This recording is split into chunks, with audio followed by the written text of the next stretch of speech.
we don't exist in a vacuum. This is we are all dependent on each other in so many different ways. And I'm more afraid of what I take out of this hospital to others than what I think I'm going to be exposed to. And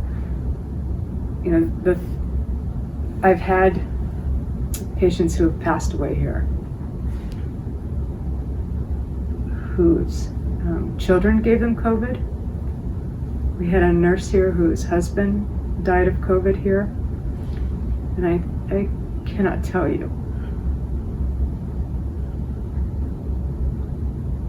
how devastating that was for them to feel like they were the cause of their mother's death or their husband's death. I wouldn't wish that on anyone, that kind of suffering. The grief that you experience from a loved one's passing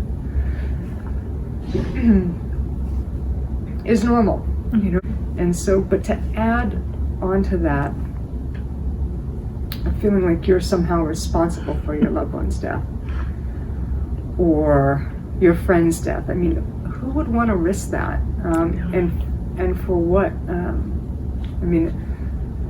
I don't like this mask. We're sick of it, which was because it's culturally, we don't do that in the US, right? But I practice a Japanese martial art. I go to Japan quite frequently.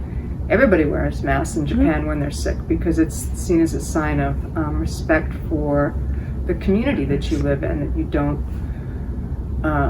infect others and try to protect other people from your symptoms, right?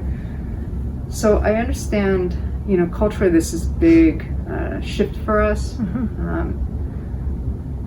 but I think my personal freedom doesn't outweigh the health and well-being of any other human being.